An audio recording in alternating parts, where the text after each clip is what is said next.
Bonjour à tous, nous allons conclure le Tanya d'aujourd'hui, le 23 Tevet 5780. Alors, le Hadmour avec dans le Tanya d'aujourd'hui, il parle de 4 niveaux, d'un tzaddik et d'un rachat, ça on sait qui ils sont, et il parle d'un homme qui s'appelle Oved Elohim, le serviteur de Dieu, et Asher Lo Avado, celui qui ne sert pas à Dieu. Alors, on pose une question dans la Gemara, a priori, Oved Elohim, celui qui sert Dieu, c'est le tzaddik, c'est pareil, donc c'est un pléonasme, c'est répéter la même chose. Et celui qui ne sert pas Dieu, a priori, c'est un rachat. Donc c'est encore une fois un pléonasme. Et là on dit non. Alors d'abord on va parler du Oved Elohim. Le Oved Elohim, ce n'est pas un tzaddik. Oved, c'est au présent. Il est en train de travailler. Il faut savoir que la racine du mot Oved, ça veut dire également iboud, tanner. On tanne une peau. Lorsqu'on tanne une peau, on prend la peau d'un animal qui est grossière pour la rendre un parchemin pour écrire dessus un Sefer Torah ou des Mezuzot, par exemple. C'est un travail très très dur qui nécessite beaucoup d'efforts. Eh ben, la racine du mot servir Dieu, Oved, ça vient de cette racine-là, tanner. Et c'est qui donc ce Oved Elohim? C'est celui qui est en train de faire la guerre, qui est en train de se bagarrer. Et pourquoi Elohim, qui est la valeur numérique du mot nature, il se bat contre sa nature, il se bat pour servir à Kadosh Baruch Hu. Il a une grande guerre, il a des plaisirs, il a des pulsions. On parle du Benoni. Le tzaddik n'est pas appelé Oved Elohim. Le tzaddik, il est appelé Eved. C'est-à-dire quoi, Eved? Il est déjà un serviteur. Il n'est pas au milieu, Oved. Il n'est pas en train de travailler pour acquérir un niveau. Il a déjà acquis. Lorsqu'un homme, il se fatigue pour devenir un érudit, il n'est pas encore érudit. Lorsqu'un roi fait des actes pour que tout le monde accepte sa royauté, il n'est pas encore roi. Une fois que sa royauté est acceptée, il est devenu roi. Une fois qu'il a acquis l'intelligence, il est devenu sage. Il est devenu intelligent. Pareil, le tzaddik, il est Eved. Il est déjà un serviteur. Il n'est pas au milieu, il n'est pas Oved au présent. Il a déjà la définition, le titre d'un serviteur de Dieu. Et en plus, c'est écrit Eved Avaye. Le mot de Avaye, Yud Kevavke, c'est comme on dit tous les matins, Melech Malach Imloch. Il règne, il a régné et il régnera. Passé, présent, futur. Il est au-dessus de la nature. C'est un tzaddik qui a déjà combattu sa nature. Il a déjà un niveau très important dans sa vie de Dieu. Donc ça, c'est le Oved Elohim, c'est le Benoni. Et c'est qui le Lo Avado, celui qui ne sert pas Dieu? A priori, c'est un rachat, on ne sait pas un rachat. C'est également un Benoni. Alors comment c'est possible? On a dit qu'un Benoni ne fait aucune mitzvah, aucun péché, même un péché léger, comme il dit ici. Et en plus, il ne passe outre aucune mitzvah positive, et même celle d'étudier la Torah à chaque seconde, qui est une chose très très difficile, comme la Gemara dit, même ça, le Benoni le fait. Il ne va pas rater une seconde où il va laisser Stam le temps passer pour rien. Il va, à chaque seconde qu'il a de libre, l'utiliser pour l'étude de la Torah. Alors comment un homme comme ça peut être défini comme un homme qui ne sert pas Dieu? Alors on explique ici, c'est quoi le mot Oved, comme on a dit au présent? C'est la grande fatigue Elohim contre la nature.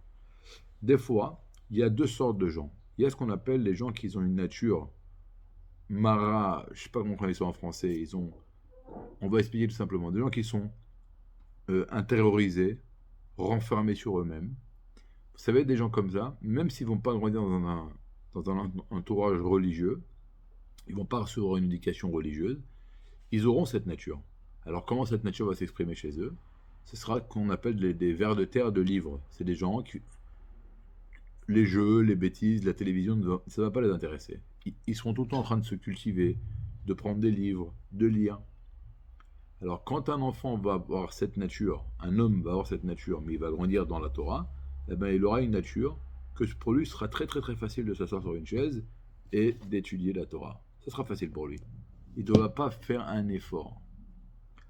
Alors, et il peut avoir également, ça c'est dans les choses positives, dans les choses négatives, il y a des gens qui ont été déchaînés, comme on va voir plus tard dans le Tanya, il y a des fours qui sont chauds à 360 degrés.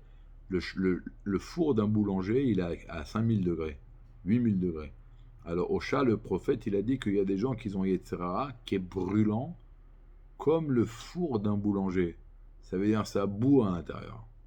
Alors, un homme comme ça, vous imaginez la guerre qu'il doit faire pour surmonter ses pulsions.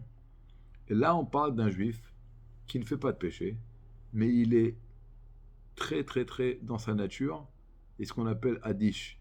Il est très calme, Quand on lui parle d'un morceau de viande, ou d'une belle voiture, ou d'une belle montre, ou d'un super...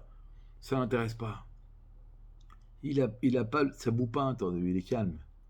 Il n'a pas l'état à vote des femmes, il n'a pas l'état à vote de l'argent. Il est très calme. Donne-lui un peu de pain, un peu de truc, il est content. Il ne faut pas la sauce et toutes les salades. Non, il est très très. Donc, c'est vrai qu'il ne fait pas de péché, mais il ne il doit pas fournir un grand effort pour y arriver. Donc, il ne s'appelle pas Oved. Il n'est pas en train de tanner sa nature. Il n'est pas en train de travailler son Elohim, sa nature.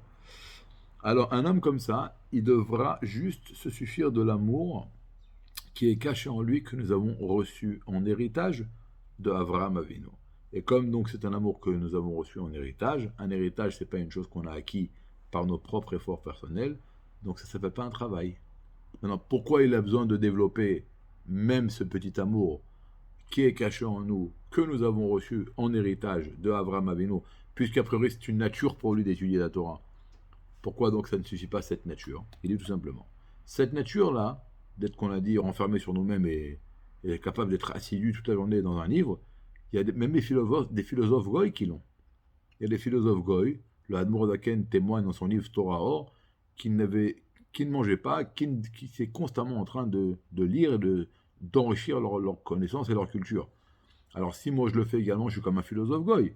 Alors moi, ok, c'est une nature, mais il y a une chose au moins que je peux pas me permettre, et une chose qui est obligatoire, c'est qu'au moins quand j'étudie cette Torah, bien que c'est une nature, et que je ne procure pas d'efforts pour arriver à cette situation, il y a une chose qu'il faut, c'est que je me rappelle que je suis en train d'étudier la Torah de Hachem. Et pour cela, j'ai besoin au moins que mon amour qui est caché en moi, en héritage de Avraham Avinu, il va briller.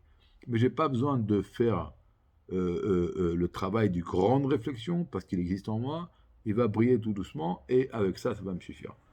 Donc ici, on parle d'un juif qui fait aucun péché, qui ne fait, qui ne fait pas qui ne rate aucune mitzvah, mais qui ne fait pas d'effort pour y arriver. Donc ça s'appelle lo avado. C'est pas qu'il est rachat, mais il n'est pas en train de travailler sa nature, de tanner sa peau. Après le Hadmour, il ramène une autre possibilité, qu'un homme est né sans cette nature, mais il s'est bagarré, et donc il s'est impliqué des lois, et il s'est fait une discipline, et il s'est forcé à étudier, donc à aller contre sa nature, il a travaillé sa nature, mais à la finale, c'est devenu sa nature. C'est-à-dire qu'il arrive à un moment donné, il ne fait plus d'efforts. Alors il faut savoir une chose, dans le fait de faire des choses de façon quotidienne et régulière, c'est très positif. Le Korban, c'était tous les matins, tous les soirs, la Menorah, on l'avait tous les matins, tous les soirs. Lorsqu'on monte au Gan Eden, on nous pose une question, tu as fixé des temps fixes pour la Torah? Bien sûr que d'être assidu, c'est bien, mais il ne faut pas faire les choses machinalement. On fait très souvent les choses machinalement, comme des robots. On met les tefilines, mais c'est devenu une machine. Et on ne fait pas un effort pour avoir plus de kavana, pour que la prière soit plus fervente, pour que mon étude va être avec plus d'intensité, plus de vitalité. D'accord? Et la fatigue, c'est ça qui paye. Je vais raconter une petite histoire, on va terminer le cours avec ça. À Lubavitch, il y avait deux Bachorim. Un, il s'appelait Berele Kurtziner, c'était le nom de sa ville, et l'autre s'appelait Zalman, également Kurtziner. C'était pas le nom de famille, c'est le nom de la ville d'où il venait. Et un était très simplé dans ses capacités intellectuelles, et l'autre était un grand érudit, il avait très intelligent. Celui qui était très intelligent, il n'a pas fourni des efforts parce qu'il arrivait à tout très facilement. Alors que l'autre, qui était bien conscient qu'il n'avait pas des capacités intellectuelles développées du tout, il a voulu réussir. Il se levait le matin à 3 heures, il allait dans le Beth Midrash, il répétait sa Gemara, il répétait son Rashi, il répétait ses Ma'amarim de Chassidut, il se fatiguait, il écoutait, il écrivait. Et vous savez ce qui lui est arrivé? C'est devenu le plus grand érudit de Lubavitch. C'est lui à la fin qui a dirigé l'étude de la Gemara de toute la Yeshiva. Et les plus grands érudits du coin, même ceux qui n'étaient pas des chassidim, venaient le voir de temps en temps pour parler avec lui dans l'étude. Et une fois, un grand érudit a témoigné qu'il n'a jamais rencontré un homme qui avait tellement de connaissances et qui était tellement profond dans ses connaissances. C'est pas comment qu'il connaissait les choses, mais il les comprenait avec une grande profondeur. Et ça, c'est le travail de l'effort. Donc, on doit être des Benoni, se fatiguer, savoir que l'effort, c'est une chose extraordinaire. L'effort, c'est une chose à la fin qui paye. Alors, une très bonne journée. Qu'aujourd'hui, chacun d'entre nous fasse un petit effort, à son échelle à lui. Et Bezrat Hashem, Yagati, quand on va se fatiguer, Atsati, on va arriver à des conclusions et on va trouver des solutions. Que Dieu vous donne une très très très bonne journée, remplie de brachot, une très bonne santé, beaucoup de parnassa et beaucoup de tranquillité et de paisibilité. Beaucoup de joie dans votre cœur. Bonne nouvelle.